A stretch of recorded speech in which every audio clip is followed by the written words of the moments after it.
নমস্কার নমস্কার নমস্কার নমস্কার নমস্কার নমস্কার নমস্কার আপনাদের সবাইকে সবাইকে সবাইকে সবাইকে নমস্কার, সবাইকে অজস্র শুভ কামনা জানাচ্ছে আপনাদের সৌমিত্র বসু। সবাইকে স্বাগত জানাচ্ছে আজকের এই শরণাগত অনুষ্ঠানে এবং সবাইকে শুভ সকাল জানাচ্ছে। শুভ হোক। নিত্যদিন যে কথা বলি, যে কথা বলে মন ভরে ওঠে, সেইটা হলো শুভ হোক। আপনাদের সকলের শুভ হোক। আজকে নানান কারণে খুব বিশেষ দিন, তার মধ্যে একটি হচ্ছে শ্রী মোহনানন্দ ব্রহ্মচারী মহারাজ। তার নাম আপনারা সকলেই জানেন, তার কথা আপনারা সকলেই জানেন। সেই শ্রী মোহনানন্দ ব্রহ্মচারী মহারাজ এবং শ্রী অবনীনাথ জিউ, তাদের আবির্ভাব তিথি আজকে। বিপ্লবী প্রফুল্ল চাকি, তার কথাও আর কি বলবো। আজকের দিনে তার জন্ম হয়েছিল 1888 খ্রিস্টাব্দে।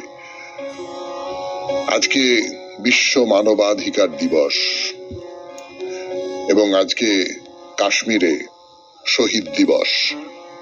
শহীদ দিবস হিসেবে কাশ্মীরের মানুষ আজকের দিনটিকে পালন করেন। বেনি মাধবশীলের পঞ্জিকা অনুযায়ী আজকের দিনটার কথা বলবো এবার। আজ 24শে অগ্রহায়ণ 1431, ইংরেজির 10ই ডিসেম্বর 2024, মঙ্গলবার। আজ দশমী।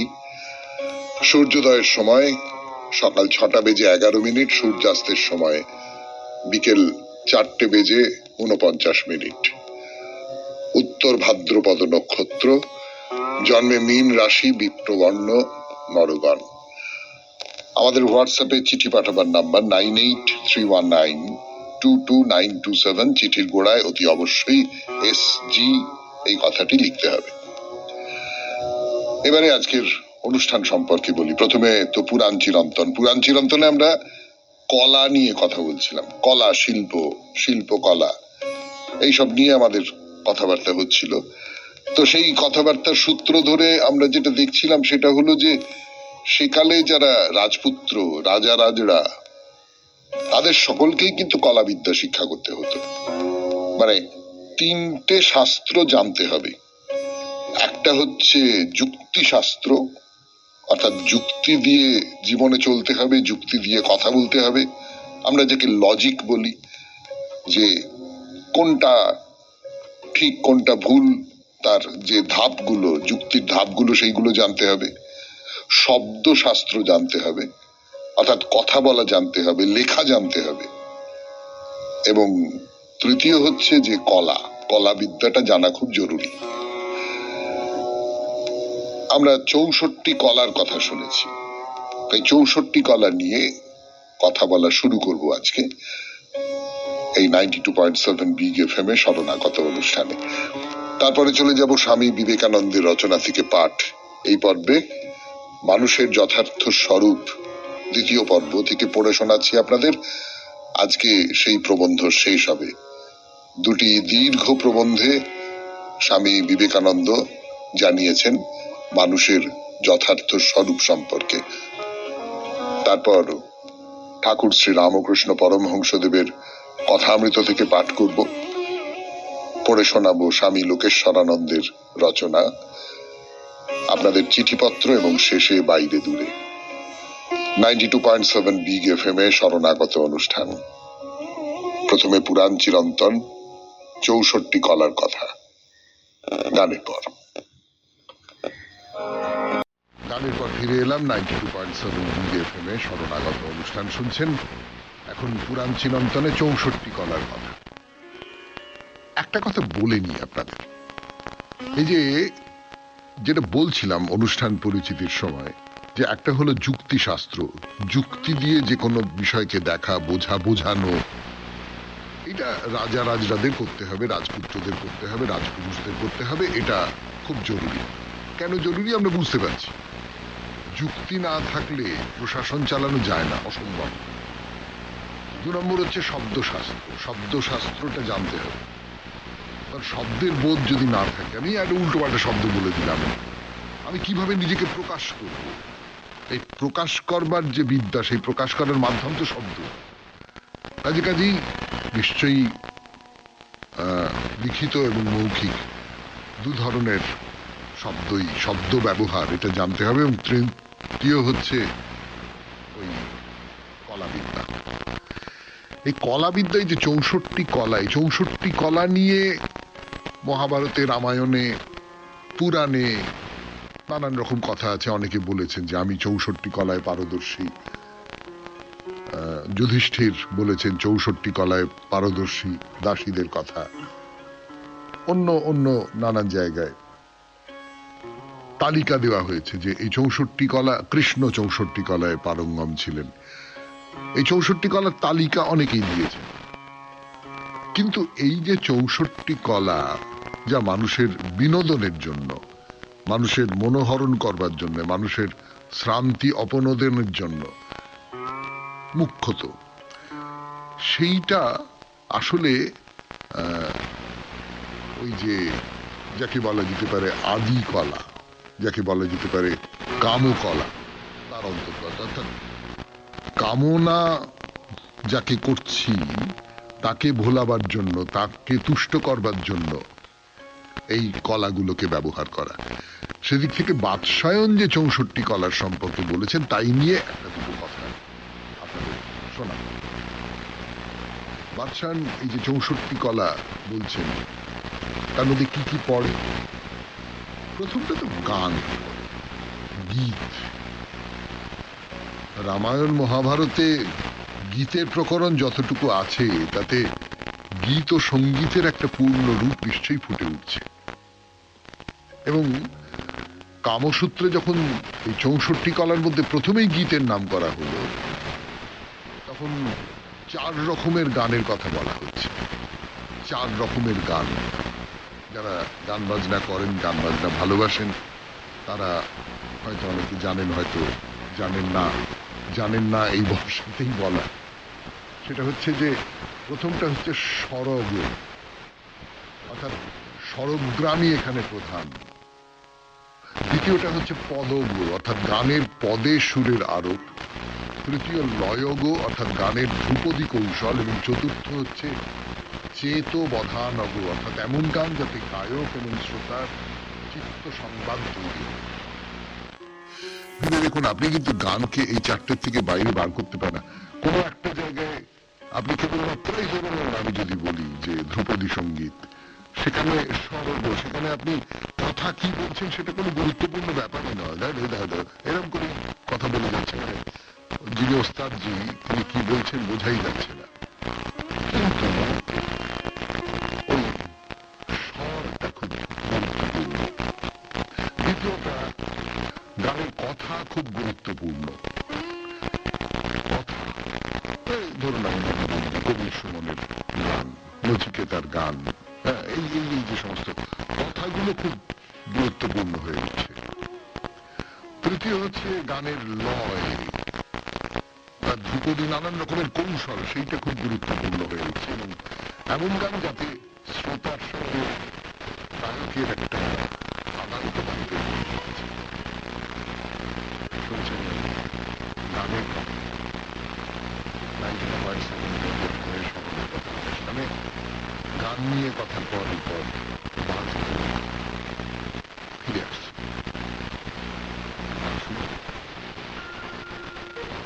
কলার কথা বলছিলাম, তার মধ্যে প্রথমটা হচ্ছে গান।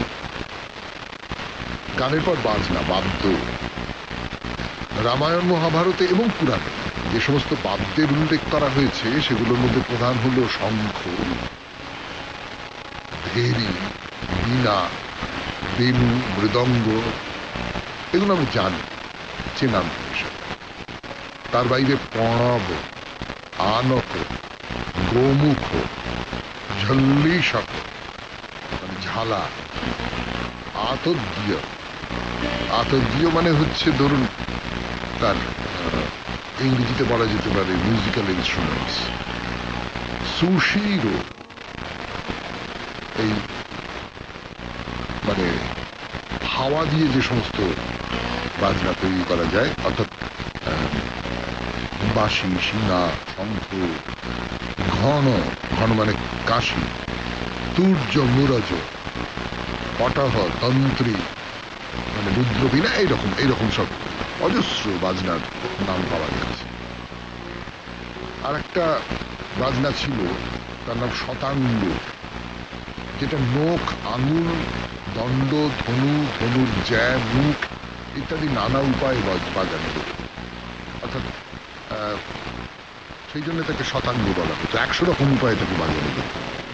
সেটা কিরকম বাজনা আমি না, বাজনার কথা দিয়েই শেষ করি আজকে পুরাণ চিরন্তন। 92.7 BFM-এ শুনছেন শরণাগত।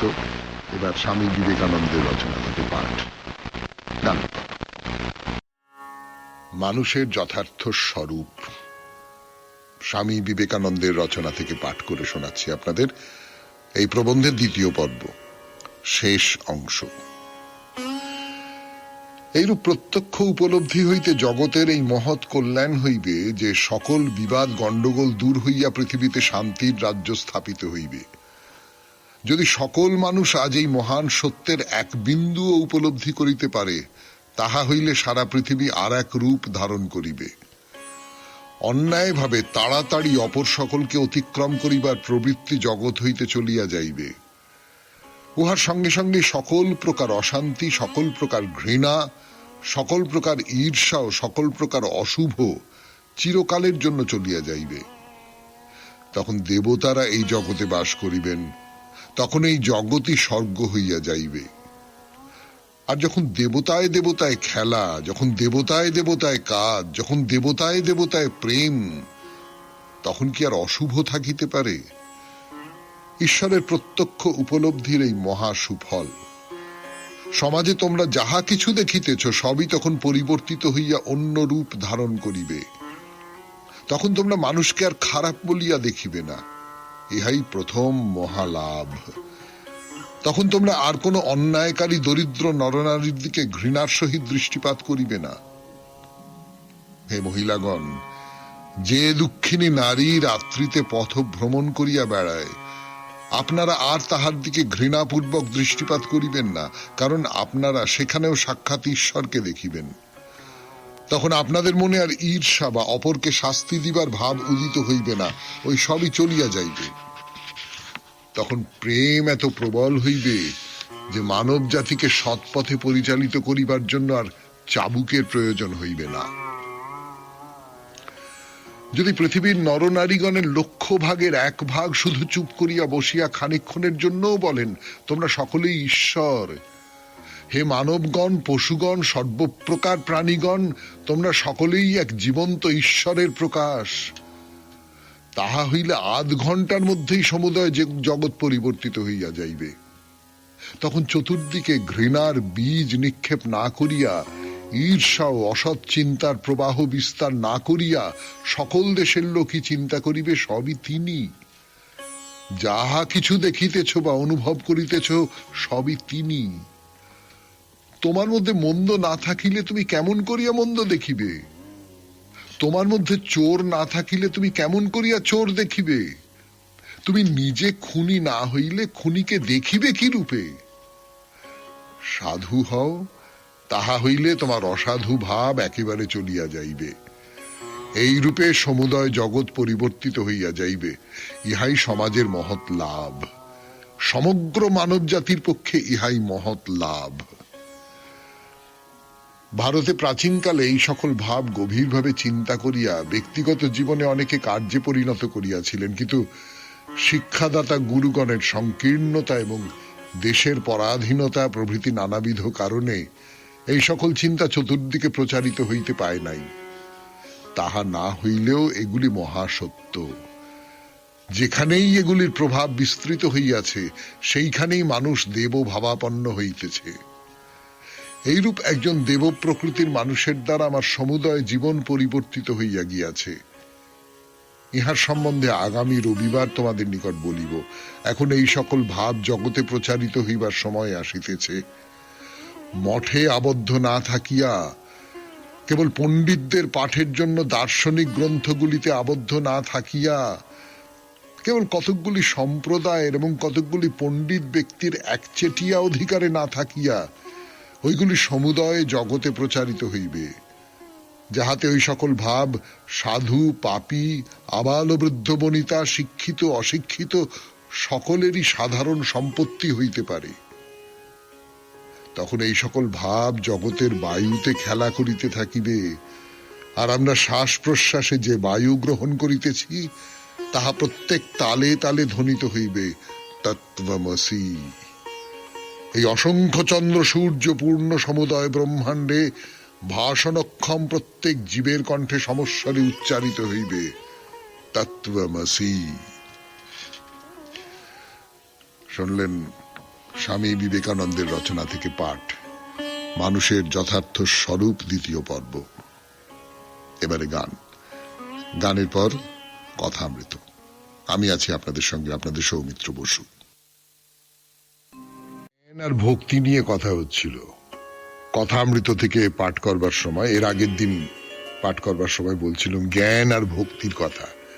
মানে আমি আর কি বলবো, ঠাকুর যা বলেছেন সেটাই তো নিজের মতন করে বলবার চেষ্টা করি। তো সেখানে ঠাকুর বলছেন যে জ্ঞান, সেই জ্ঞান বুঝিয়ে দেয় যে দেখো এইটা হচ্ছে অনিত্য।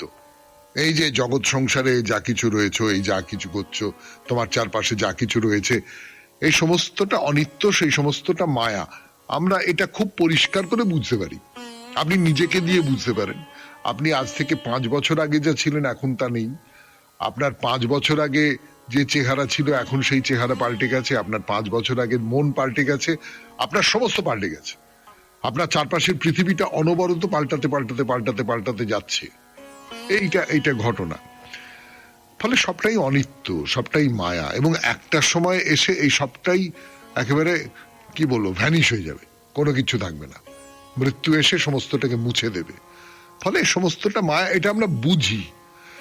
এটা বুঝি না এরকম কেউ নেই, কিন্তু এটা আমরা উপলব্ধি করি না। বোঝা আর উপলব্ধি করা, এই দুইয়ের মধ্যে তো একটা তফাৎ আছে। উপলব্ধি করি না বলেই আমার আরো টাকা লাগবে, আরো টাকা লাগবে, আরো টাকা লাগবে করে আমরা টাকার পেছনে দৌড়ে, যদিও খুব ভালো করে জানি যে ওই খাওয়ার মতন আর কি। যতক্ষণ খাচ্ছি, যতটুকু সময় ধরে ওই গ্রাসটা মুখে তুললাম এবং চিবোলাম, ততক্ষণ পর্যন্ত খাবারের স্বাদটা পেটে চলে গেলে আর কোনো স্বাদ নেই, ব্যাস শেষ। তার পেছনে আমাদের কত কত পরিশ্রম, কত মনোযোগ, এই সব কিছু। তো এগুলো তো আমরা জ্ঞানের জায়গা থেকে জানি, কিন্তু ওই যেটা বলবার সেটা উপলব্ধি করি না। মশারিটা তুলে দেখতে হবে যে এই যে মায়াটা, এই মশারিটা তুলে ফেলে দেখো ভেতরে যিনি আছেন তাকে তুমি দর্শন করতে পারবে। আর অন্যদিকে যেটা আছে ভক্ত মনে করে যতক্ষণ আমি আছি ততক্ষণ সবকিছু আছে, আমারই ভেতরে তিনি আছেন। যতক্ষণ আমি আছি ততক্ষণ দেখে তিনি মায়া, জীব জগৎ, চতুর্বিংশতি তত্ত্ব সব হয়েছেন। জ্ঞানী জ্ঞান লাভ করবার পরেও বিদ্যা মায়া নিয়ে থাকতে পারে, ভক্তি, দয়া, বৈরাগ্য এইসব নিয়ে থাকতে পারে। এগুলো তো মায়া, এগুলো নিয়ে থাকতে পারে। এর দুটো উদ্দেশ্য। প্রথম উদ্দেশ্য হচ্ছে লোকশিক্ষা হয় আর রসাস্বাদন হয়। আমি জানি আমি যে খাবারটা খাচ্ছি সেইটা এই যতক্ষণ মুখের মধ্যে রয়েছে ততক্ষণ পর্যন্ত এর স্বাদ। নেমন্তন্ন বাড়িতে গিয়ে ভালো মন্দ খাচ্ছি। আজকালকার বাঙালির বিয়েতে যে নেমন্তন্ন বাড়িতে যা খাওয়ানো টাওয়ানো হয় সেইটা দেখে তো তাজ্জব লাগে না? বাপরে বাপ, কি খরচা করে সব। তো সেই সব খাচ্ছি, এই যতক্ষণ খাচ্ছি হয়ে গেল, তারপর ব্যাস শেষ, আর কিছু নেই। কিন্তু তবুও এই স্বাদটা কেউ পেতে চান, এই সম্ভোগের যে আনন্দটা সেইটা কেউ পেতে চান, ঈশ্বর সম্ভোগের যে আনন্দটা সেইটা পেতে চান। দুটো কারণে, একটা হচ্ছে লোকশিক্ষার জন্য, মানুষজন সবই মায়া কিন্তু তবুও তাদের শিক্ষা দেবার জন্য একটা হতে পারে। আর 2 নম্বর হতে পারে এই ভক্তিটা যতক্ষণ অনুভব করছি ততক্ষণ বড় সুন্দর, না বড় সুন্দর। শুনছেন কথামৃত থেকে পাঠ, 92.7 বিগ FM এ শরণাগত অনুষ্ঠানে। একটু গান শুনি, গানের পর আবার ফিরে আসবো কথামৃতে। আমি আছি আপনাদের সঙ্গে, আপনাদের সৌমিত্র বসু।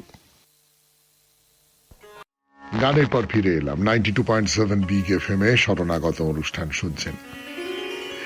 তাই যিনি সাধক, যিনি তাকে পেয়েছেন, তার ভেতরেও একটা আমির বোধ থাকতে পারে, একটা অহংকার থাকতে পারে। অহংকার শব্দটা বলা ভুল হলো, অহং থাকতে পারে। ঠাকুর যাকে বলছেন বিদ্যার আমি, ভক্তের আমি, এতে দোষ নেই। ঠাকুর বলছেন বজ্জাতামিতে দোষ হয়। তাকে দর্শন করবার পর বালকের স্বভাব হয়, বালকের আমিতে কোনো দোষ নেই। যেমন আরশির মুখ, লোকে গালাগাল দেয় না। পোড়া দড়ি দেখতেই দড়ির আকার, ফু দিলে উড়ে যায়। জ্ঞানাগ্নিতে অহংকার পুড়ে গেছে, এখন আর কারোর অনিষ্ট করে না, নাম মাত্র আমি। এই যে ঠাকুর, ঠাকুর নিজের কথা বলছেন, আমার এই হয়েছিল, আমার ওই হয়েছিল, আমার তাই, আমি যখন এই করেছিলাম তখন অমুক এই করেছিল, এই সমস্ত কথাগুলো বলছেন। এর মধ্যে কিন্তু কোনো অহংকার নেই, এর মধ্যে কিন্তু লোকশিক্ষা দেবার জন্যও কোনো অহংকার নেই। আমরা যেটা বারবার বলি না, এই কথামৃত পড়তে পড়তে বারবার করে মনে হয় যে ঠাকুর কোথাও লেকচার দিচ্ছেন না। কিন্তু এই যে কেশব সেন ব্রাহ্ম সমাজে বসে লেকচার দিচ্ছেন, বা ব্রাহ্ম সমাজের অন্য যারা গুরু পণ্ডিত, যারা ব্রাহ্ম সমাজের সব মাথা, তারা লেকচার, ঠাকুর কিন্তু লেকচার দেন না কখনো। ঠাকুর নিজের অনুভবের কথা বলেন, তার মধ্যে দিয়ে কি তার অহং প্রকাশ পায়? না, পায় না, পায় না। মনের কথা বলছি আমি, এর মধ্যে অহং প্রকাশ করবার কি আছে? এইটা, এই যে নাম মাত্র আমি, এই আমিটা রয়েছে। ঠাকুর বলছেন নিত্যেতে পৌঁছে আবার লীলায় থাকা, যেমন ওপারে গিয়ে আবার এপারে আসা, লোকশিক্ষা আর বিলাসের জন্য, আমাদের জন্য। এই হলো ঠাকুরের কথা, কথামৃত থেকে পাঠ করে শোনালাম আপনাদের। এবারে স্বামী লোকেশ্বরানন্দের রচনা থেকে পাঠ, 92.7 বিগ এফএম এ শরণাগত অনুষ্ঠানে। ফিরে আসছি গানের পর। জ্ঞানী শক্তি পড়ে শোনাই আপনাদের 92.7 বিগ এফএম এ শরণাগত অনুষ্ঠানে। জ্ঞান যে শক্তি তা নিয়ে কারো কোনো সংশয় নেই, কিন্তু সেই শক্তি কিভাবে ব্যবহৃত হওয়া উচিত সে বিষয়ে মানুষ এখনো কোনো সিদ্ধান্তে আসতে পারেনি। প্রশ্নটি এই কারণে প্রাসঙ্গিক যে ইতিহাসে জ্ঞানের অপপ্রয়োগের ভুরি ভুরি দৃষ্টান্ত দেখা যায়। সাম্রাজ্যবাদের কথাই ধরা যাক। সাম্রাজ্যবাদ যদি জ্ঞানের দ্বারা দুর্বল ও অসহায় মানুষকে শোষণ করার নিখুঁত যন্ত্র না হয় তো আর কি? যেখানেই কোনো আক্রমণের ঘটনা ঘটেছে, তা সে ব্যক্তির বিরুদ্ধেই হোক অথবা জাতির বিরুদ্ধেই হোক, কাহিনী সেই একই। আক্রমণকারী অসৎ উদ্দেশ্যে তার জ্ঞান শক্তিকে কাজে লাগিয়েছে। কোন দেশ হয়তো বৈষয়িক সম্পদে সমৃদ্ধ এবং শক্তিশালী, কিন্তু যে দেশ জ্ঞান বলে বলিয়ান, তার পাশে সে অসহায়। অতীতেও হয়েছে এবং এখনো তাই হচ্ছে, যদিও আক্রমণের ধরন ধারণ বদলেছে। বর্তমান বিশ্বে জ্ঞানের নিত্য নতুন বিস্ফোরণ ঘটে চলেছে, যার ফলে মুষ্টিমেয় কয়েকজনের হাতে মাত্রাতিরিক্ত ক্ষমতা জমা হয়েছে। জ্ঞান যে শাঁখের করাত, এ কথা যেন আমরা মনে রাখি। খুব সাবধানে তা ব্যবহার করতে হয়। দূরদৃষ্টি ও বিচক্ষণতার সঙ্গে ব্যবহার করা হলে জ্ঞান বিকাশ ও উন্নতিকে ত্বরান্বিত করে, না হলে সর্বনাশ ডেকে আনতে পারে।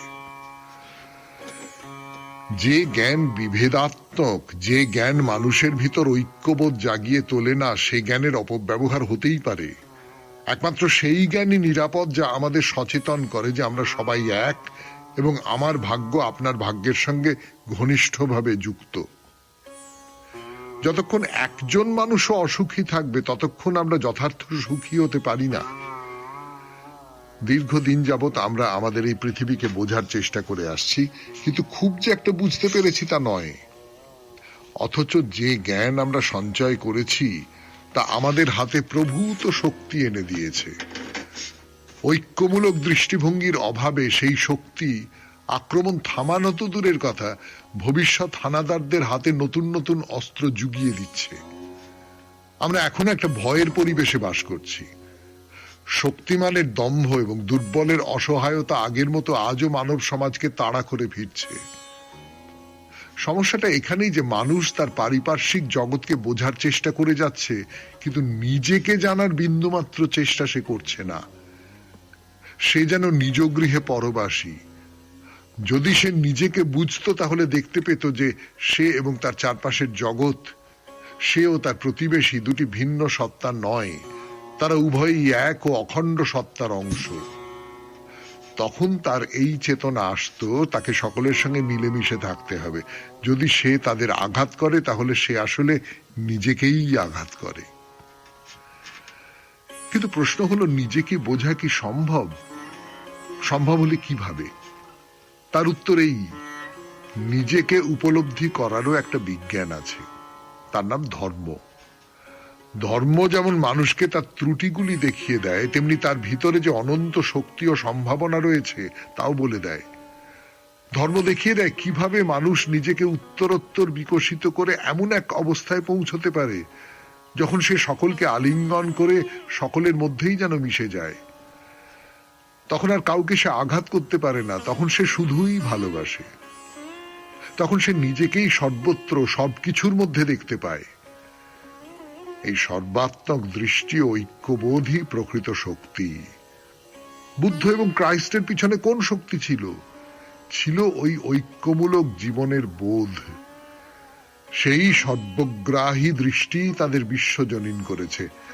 তারা সমগ্র মানব সমাজকে এক সূত্রে বেঁধে দিয়ে গেছেন, অতিক্রম করে গেছেন জাতি বৈষম্য ও কালের সীমারেখা। তাদের শিক্ষার আদর তাই সর্বত্র, সব যুগের, সব মানুষের কাছে। প্রকৃত ধর্ম মানুষকে বলে তার সত্তার মূলটি খুঁজে বার করতে। সেই অনুসন্ধানের ফলেই মানুষের রূপান্তর ঘটে, তার শক্তি বেড়ে যায়।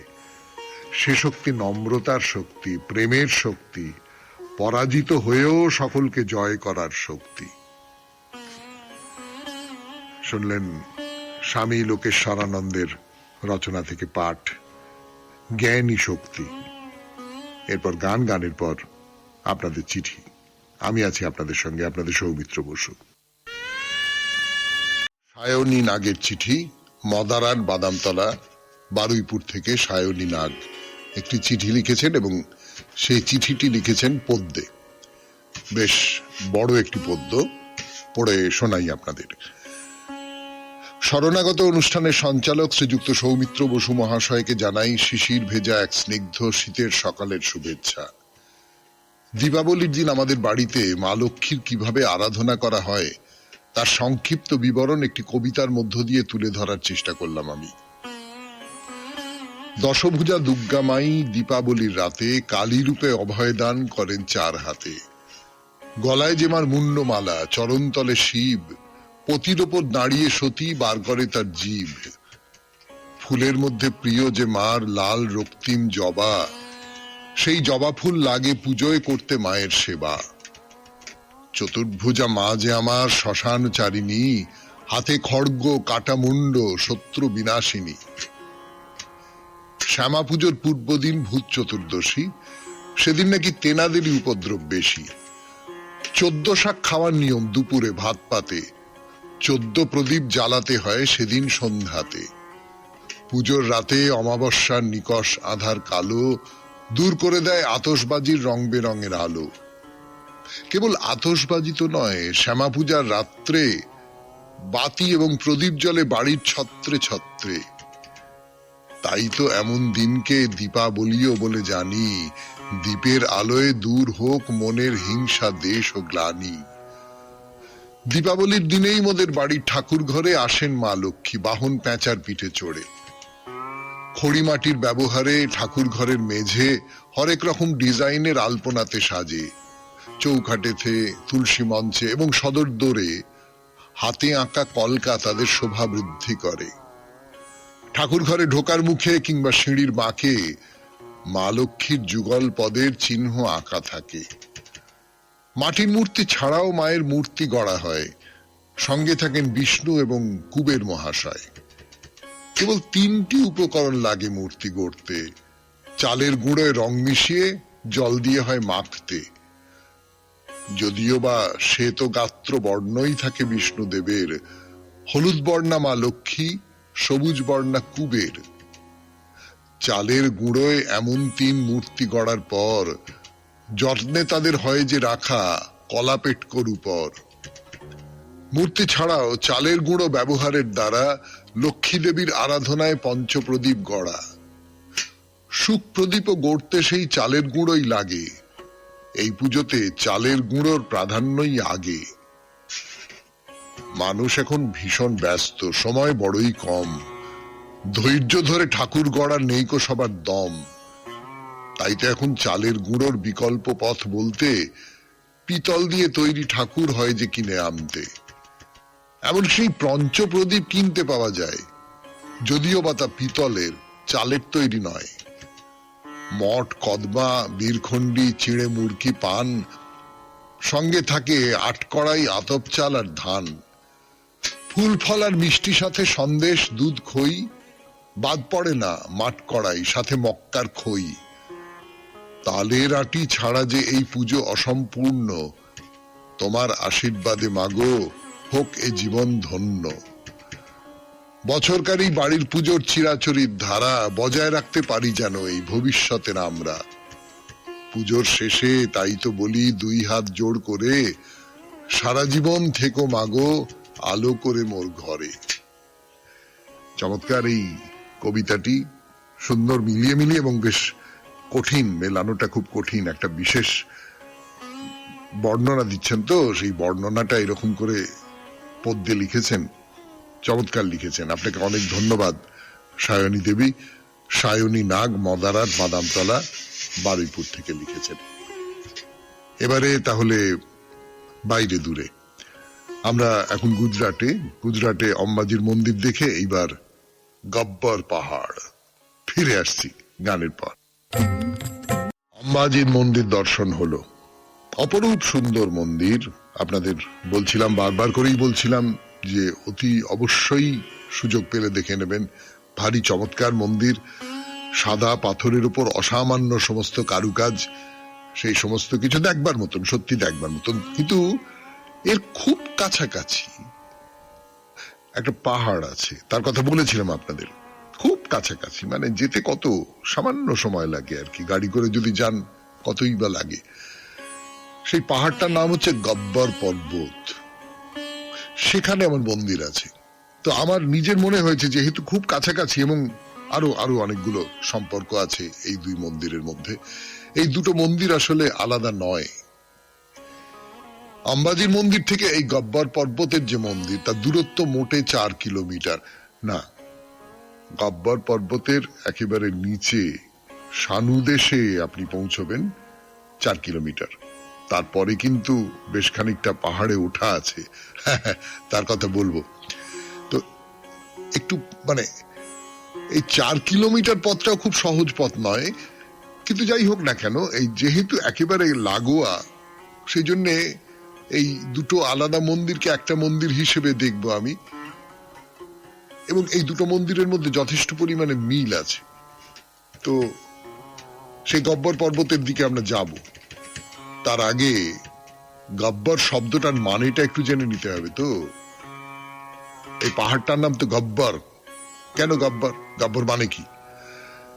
গব্বর বললে আমাদের সেই বিখ্যাত হিন্দি ছবি শোলে, শোলের কথা মনে পড়ে যায় না? আমাদের কম বয়সে একবারে দেখতেই হবে, অসম্ভব সুপার ডুপার হিট বলতে যেটা বোঝায় সেই রকম হয়েছিল। সেই শোলেতে গব্বর সিং, তার কথা মনে পড়ে। গব্বর সিং বললে একজন অভিনেতার কথা মনে পড়ে, গব্বর বললেও তাই মনে পড়ে। কিন্তু গব্বর নামটার মানে কি সেটা কখনো জানা হয়নি, মানে আমার অন্তত জানা হয়নি। আপনারা অনেকে জানবেন নিশ্চয়ই। গব্বর মানে হচ্ছে গর্বোদ্ধত। গব্বর শব্দটার মানে যার খুব গর্ব, যার খুব অহংকার, অহংকারে মটমট করছে অন্তত, এইরকম একজন, সে হচ্ছে গব্বর। তো এই যে পাহাড়টা, এই পাহাড়টার সম্পর্কে বলা যেতে পারে গর্বোদ্ধত একটা পাহাড়। এই পাহাড় নিয়ে আর 2-4টে কথা বলবো। একটু গান শুনি, গানের পর ফিরে আসছি 92.7 বিগ এফএম এ শরণাগত অনুষ্ঠানে। শুনছেন বাইরে দূরে। গানের পর 92.7 বিগ এফএম এ শরণাগত অনুষ্ঠানে বাইরে দূরে আমি আছি আপনাদের সঙ্গে, আপনাদের সৌমিত্র বসু। তো যে কোনো পাহাড়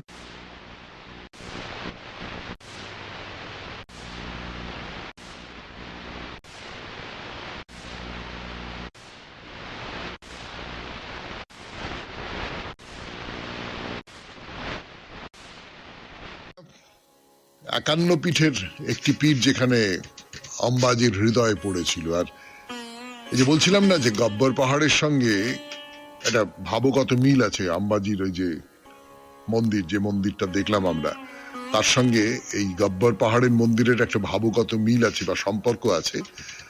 একটা কিংবদন্তি হচ্ছে যে গব্বর পাহাড়েই পড়েছিল দেবী দুর্গার ছায়া শরীর, ছায়া শরীরের হৃদয় পড়েছিল এই গব্বর পাহাড়ের উপর। মানে এরকম একটা কথা, তার মানে মানুষের শরীরের অঙ্গ প্রত্যঙ্গ আছে, সেই সঙ্গে সঙ্গে তার একটা ছায়া শরীর আছে, এবং সেই ছায়া শরীরটা পড়েছিল গব্বর পাহাড়ের উপর। ভক্তরা কেবলমাত্র অম্বাজির শরীর নিয়ে সন্তুষ্ট নন, তার ছায়া শরীরের কথাও তারা ভাবেন। এই ছায়া শরীরের কথা পুরাণের নানান কাহিনীর মধ্যে কিভাবে চলে এসেছে আপনারা সকলেই খুব ভালো করে জানেন। পুরাণের নানান কাহিনীর মধ্যে এই ছায়া শরীর আছে। আর একটা মত হচ্ছে ওই ছায়া শরীর টরীর কিছু না, আসলে এই গব্বর পাহাড়ের উপরেই সতীর হৃদয় পড়েছিল, এইটিই নাকি আসল সতীপীঠ। যাই হোক, এই তর্কের মধ্যে আমি যেতে চাই না, কিন্তু আমি যেটা বলতে চাই যে